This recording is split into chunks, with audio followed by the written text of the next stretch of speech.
Me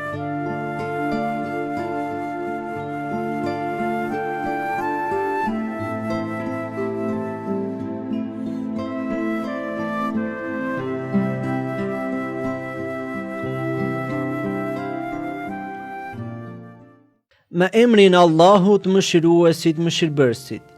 Të nderuar shikues dhe dëgjues, jeni në emisionin ton në prag të iftarit, emision ky i cili realizohet nga Muftinia e Shkupit dhe që mund ta ndiqni në valët e Radio Vatit dhe në kanalin zyrtar TV Muftinia në rrjetet sociale. Ky program i përditshëm në atmosferën e bekuar të muajit të Ramazanit synon që të sjell freski për shpirtrat tanë me anë të rrëfimeve dhe mësimeve nga jeta e sahabëve dhe personaliteteve të devotshme nga historia islame. Sonte kemi kënaqësinë që në emision ta kemi hoxhën e nderuar Ishak Efendi Qilafi, i cili është imam dhe hatib në xhamin e fshatit Shishof, me të cilën do të bisedojmë rreth temës lirimi i Mekës. Mirëserdhje në emision hoxhë i nderuar. Mirë si u gjeta, ishte nder dhe kënaqësi që të jem sonte me ju. Hoxhë i nderuar, na trego pse është i rëndësishëm çlirimi i Mekës. Atëherë, a'udhu billahi minash shaitanir rajim, bismillahir rahmanir rahim. Alhamdulillahi rabbil alamin, wa afdalu salati wa atamu taslim ala sayyidina Muhammedin wa ala alihi wa sahbihi ajma'in. Falënderimet, lavdërimet i takojnë në çdo kohë, në çdo vend, në çdo çast Allahut fuqiplot, atë e falenderojmë. Prej tij ndihmë dhe falje kërkojmë, salavatet dhe selamet të dërguarit ton të dashur profetit Muhammed Mustafas alayhi salatu wassalam ja çojmë. Familjen e tij fisnike ne seharojmë, shokët e tij besnik dhe gjithë ata besimtar dhe besimtare që e ndoqën, e ndjekin dhe vazhdojnë të ndjekin rrugën e tij deri në ditën e fundit. Sigurisht temën apo pyetjen të cilën më parashtruat, pse është i rëndësishëm kjo ngjarje, pse ka rëndësi të madhe në historinë islame, sigurisht neve ngjarjet apo historitë të cilat ju referohemi dhe i ndëgjojmë dhe kur i lexojmë, sigurisht që nëpërmjet këtyre historive apo nëpërmjet këtyre ngjarjeve, besimtari duhet që të nxjerr diçka nga këto histori apo ngjarje. Allahu xhalla xhelaluhu në një prej ajeteve të tij kuranore na tregon qartë se nëpërmjet ngjarjeve, historive, thot kështu: Bismillahirrahmanirrahim, wa tilkal amthalu nadribuha lin-nasi la'allahum yatafakkarun. Ne thot me të vërtetë të këto shembuj, të këto argumente, të këto ngjarje të mëdha, ne ju japim njerëzve mësim, ne ju japim njerëzve argumente që ata në mënyrë që të meditojnë, që ata të logjikojnë. Ndërsa jeti ditë, sepse është i rëndësishëm, pse është e rëndësishme në historinë islame ngjarja e çlirimit të Mekës, Zoti tha Bismillahirrahmanirrahim, inna fi dhalika la'ibratan li ulil absar. Me të vërtetë, pra në këto ngjarje, në këto ndodhi, në këto argumente, sepse kjo ndodhi që neve e përmendim, që ne tash po e potencojmë, janë fakte ku ne muslimanët, mbar njerëzimi marrin mësime. E Zoti tha inna fi dhalika, me të vërtet në këtë ngjarje, me të vërtet për njerëzit të këto ngjarje ka çfarë? Ibret, ka mësime, thot për ata që kanë logjik, për ata që mendojnë.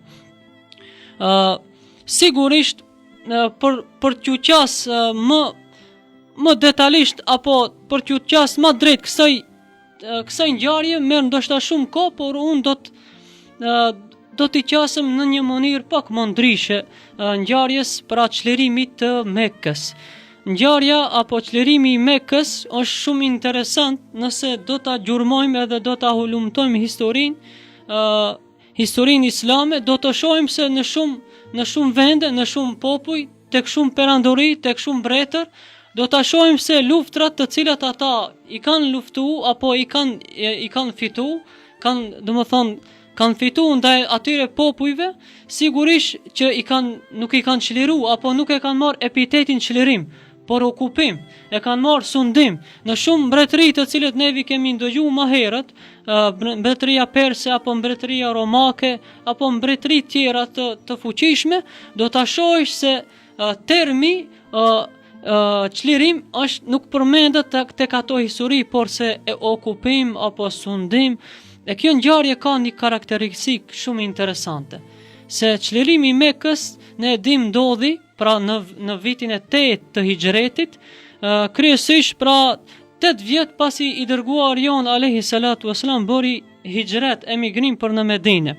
Pra ndodhi më 20 Ramazan, pra 20 ditë të muajit të bekuar të Ramazanit, pra pikërisht ashtu siç jemi ne në këtë muaj të bekuar, i dërguar jon alayhi salatu wasalam e kori një fitore të madhe, e çliroi një vend i cili ai kishte lindur aty. Edhe neve do ta shohim vëllezër të ndershëm, shiques të nderuar, se Ramazani, me qenë se tema është pra e përfshim në muajin e Ramazanit, do ta shohim se muaji i Ramazanit nuk është vetëm muaj i adhurimit, apo vetëm muaj i ibadetit, apo vetëm muaj i bamirësisë. Sigurisht, të gjitha këto që i përmenda është muaj edhe i ibadetit, edhe i adhurimit, edhe i durimit, është muaj edhe i sakrificës, mirë po krahas kësaj ki muaj njihet edhe si muaj i fitoreve. E një ndër ato fitore është edhe lufta e Bedrit, është lufta pra apo çlirimi i Mekës, edhe disa luftra tjera të besimtarve apo të sahabëve, apo luftra të Muhamedit alayhi salatu wasalam që ndodhin pikërisht në muajin e bekuar të Ramazanit. Allahu xhalla xjalaluhu në një prej ajeteve kuranore të surës Fath, që kjo sure e vërteton se sa e rëndësishme është në historinë tonë islame të përmendet kjo betejë apo ky çlirim apo kjo luftë pa gjak, pa derdhur një pikë të gjakut. Allahu tha në surën Fath, ajeti numër 1, Esta'idh billah bismillah, inna fatahna laka fathan mubina. Me të vërtet, o Muhammed, ne ti ta dham një fitore të madhe, një fitore të qartë. Pra kjo është sa i përket shkurtimisht për rëndësinë dhe kur ndodhi, në cilën datë ndodhi çlirimi i Mekës. Hoxhi nderuar, na tregoni cili ishte shkaku i kësaj ngjarje. Pse ndodhi çlirimi i Mekës?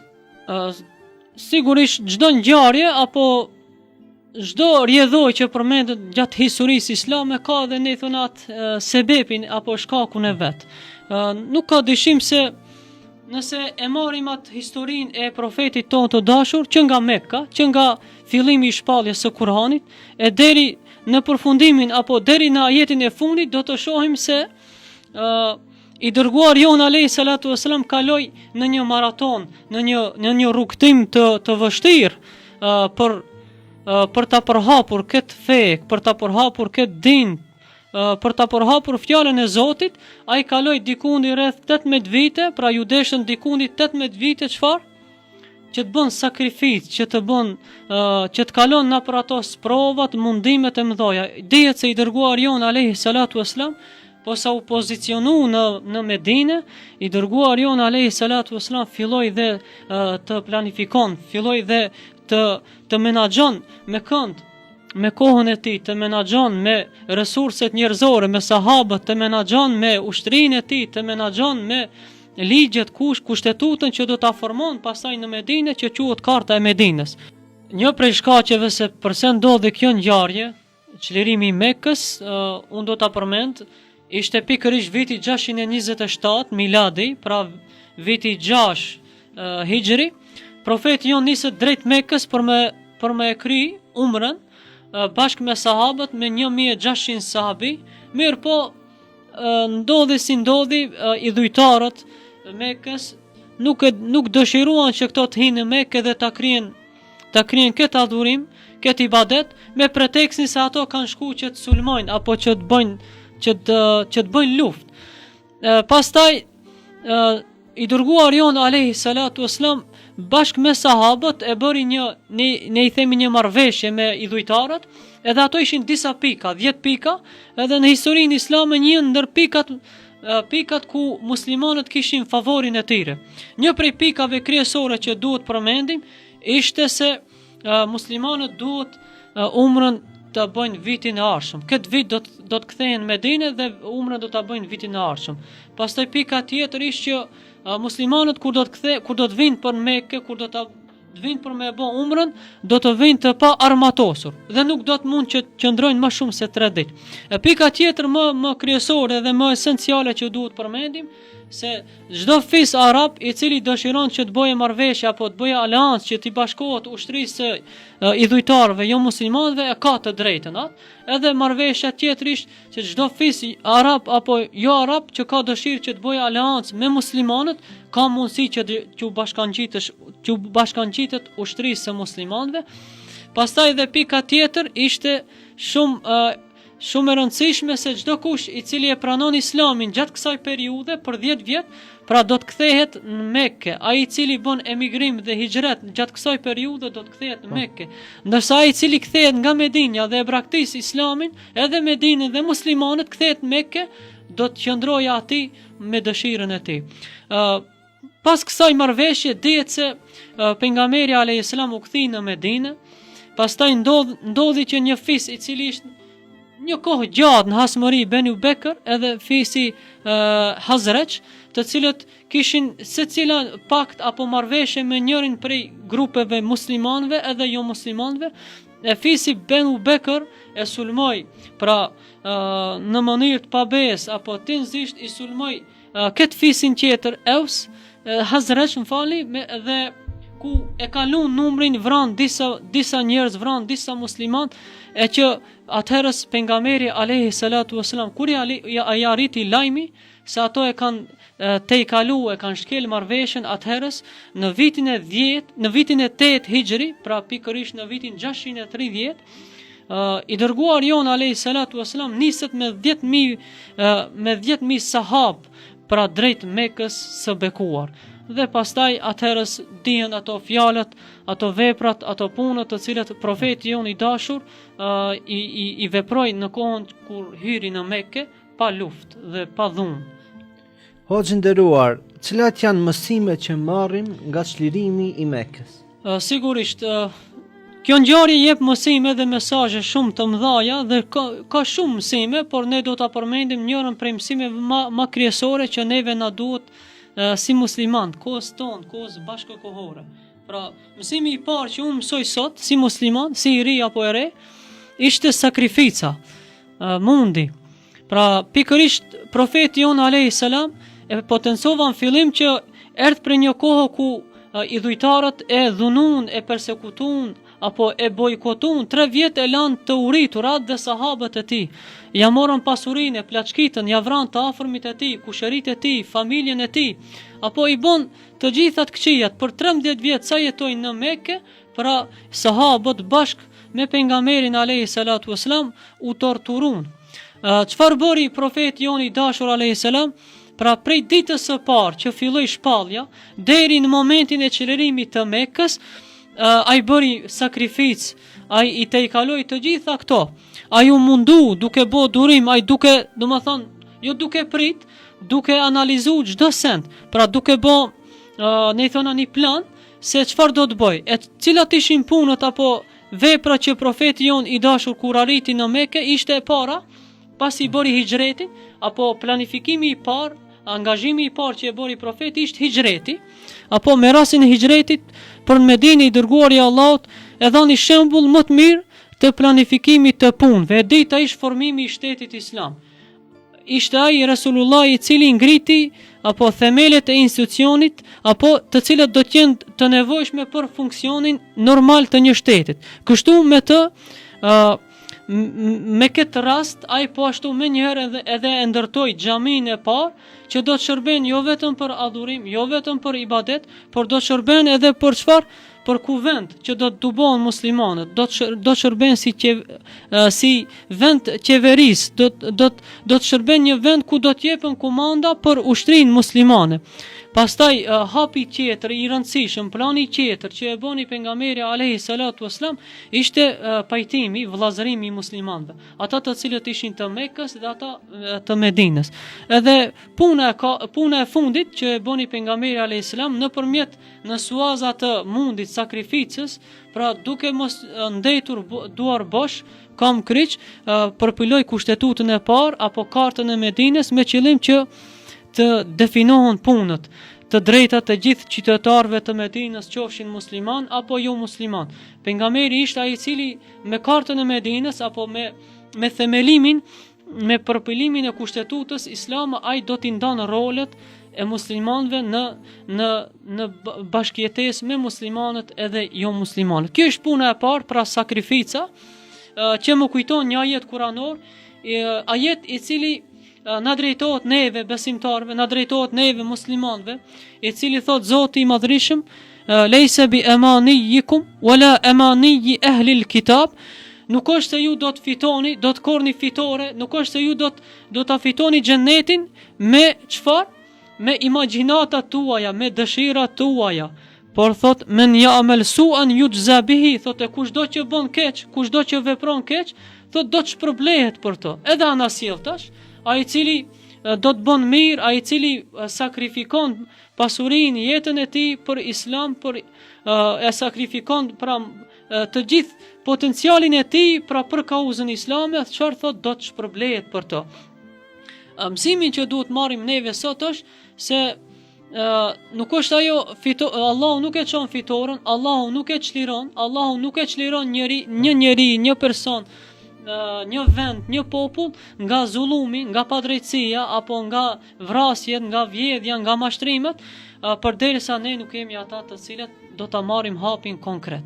Pra lejse bi emanijikum, nuk është se ju do të fitoni me dëshirat tuaja, por me punë.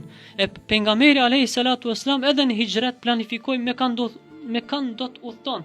Edhe në Medinë si do t'i vllazëron, çka do të punon, çka do të ndërton, çka do të planifikon. Të gjitha ato i bëri me plan. Hapi i ditë apo mësimi i ditë që kuptojmë nga ngjarja e çlirimit të Mekës është se kjo ngjarje e madhe, çlirimi i Mekës, ka ndodhur pikërisht në muajin e bekuar të Ramazanit, që dëshmon qartë se Ramazani i pejgamberit alayhis salam edhe i brezave të asaj kohe, gjeneratës së ardhë, gjeneratës së sahabëve, shokëve të dërguarit ton alayhis salatu wasalam, muajin e bekuar të Ramazanit nuk e kuptuan si muaj i lodhjes, si muaj i pushimit. Në të kundërtën kohën ton aktuale, pra në kohën tonë bashkëkohore, kur vjen muaji i bekuar i Ramazanit, do të mundohem që ta përthekoj, që ta përshkruaj gjendjen tonë që neve duhet kemi parasysh këtë dhe ne duhet ta ndryshojmë.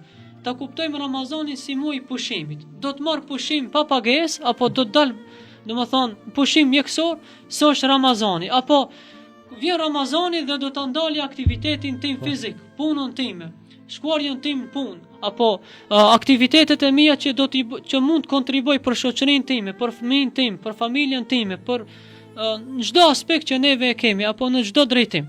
Pra Ramazanin i dërguar jon alayhi salatu wasalam e kuptoi edhe sahabët, edhe gjenerata e parë, edhe gjenerata që erdhën pas, muaj i cili muslimanët do të kenë fitore, muslimanët do të kenë punë, do të kenë angazhim, do të kenë arritje. Prandaj në mësimi i ditë që neve duhet marrim është nga ngjarja e Isras dhe nga ngjarja e çlirimit të Mekës. Pra mësimi i ditë që neve duhet të marrim nga ngjarja e çlirimit të Mekës është pikërisht se ne, domethënë, duhet ta kuptojmë këtë muaj të Ramazanit si muaj i angazhimit, muaj i lodhjes, muaj i punës, i sukseseve të mëdha. Edhe një pikë tjetër, nëse do të më lejohet, pika e tretë që do ta përmendj është pikërisht rasti kur profeti jon alayhi salatu wasalam posa hiri në Mekë, pra posa hiri në dirë të Qabës, bëri një veprim shumë të madh.